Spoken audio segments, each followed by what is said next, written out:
ฉันได้คำนวณมาได้ดีแล้วตรงนี้แหละฉันสามารถโดดไปได้แน่นอนยาชวาได้เวลาสวัสดีมองควายอะไรสัตว์ทำอะไรอยู่เหรอยายไอ้เหี้ย ได้เวลาโดดแล้ว อุ้ยหนูไม่เกี่ยวนะเขาลงเขาเองมีมือแบบของไอ้สัตว์โอ๊ยช่วยกันมองควายอะไรสัตว์ยายมาแล้วแหมใครมาขุดหลุมตรงนี้เนาะเจ้านายกูไม่กูจะลืมไม่ยื้ออีกรอบหนึ่งไอ้เหี้ยเอ้าขาตัดไอ้เอ้ยไงจะน้องเสือแล้วพาพี่น้องได้ขนมกลับบ้านแล้วไปดีกว่า โคตรแดกมาก ไอ้หมาตัวขาวพ่อมึงตายมึงได้ยังไงพ่อกูสัตว์ Vai Pancino, fatti una corsa. อุ้ย Pancio? เฮ้ยง่างจังเลยไม่ไหวอ่ะ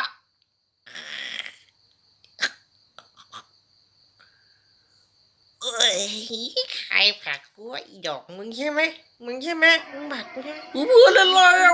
เพื่อนขอบขึ้นไปเล่นด้วยบ้าง ไอ้สัตว์งงไว้เลยติดปากหนูติดปากงงไว้เลยเอาไงช่วยด้วยออกไปเลยออกไปเลยใส่กับพี่อะไรด้วยกูไอ้สัตว์ออกไปเลยเอาไปเลยเอาไปเลยโอ้ยไหนยิ่งหวายเลยสัตว์ยังจะมาบอกไม่ใหญ่มาบอกไม่ใหญ่ไม่จับได้ไหมเนี่ยอยากไปมันเลยอยากไปหาเช้าอ่ะเช้าจะแจ่มอ่ะต้องโตเนี่ยหนักไปอ่ะโอ้ยฟินเหลือเกินโอ้ยคือฟินเลยตรงนี้เจ้านายโอ้ยฟินมากเลยเจ้านายถ่ายผมทำไมเจ้านายกำลังฟินอยู่เลยเจ้านายผมก็อายไปเหมือนกันนะโอเคโอ้ยขออีกสักนิดนึงโอ้ยกำลังฟินดีเลยโอ้ยเจ้านายไอ้เจ้นี่จะกัดมึงจะกัดมึงเจ้านายบอกผมจะกัดมันจะกัดมันมึงจะมาไหนมึงจะกัดมันมึงจะมาไหนมึงจะมาไหนปล่อยผมนะมึงจะกัดมันไม่ไหวแล้วทุกคนทุกคนต้องแบบเท่ๆมันต้นนายเป็นไงผมเก่งมากนี่เป็นไงสาวชอบสาวตึงสุดยอดไปเลย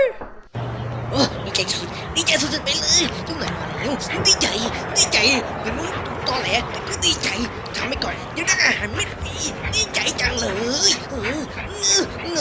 นั่นดีใจยังไงอาหารไม่หน่อยไม่เร็วนิ้วขาวก็อาหารไม่หน่อยข่าวเฉียงเร็วเอามาไม่ไหวเร็ว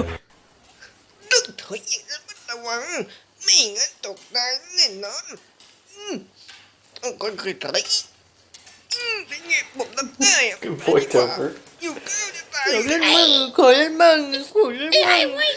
อย่าเก็บไว้คนเดียวดิขอเล่นมึงออกมา เรียกว่าใจสั่น ขอเล่นมึ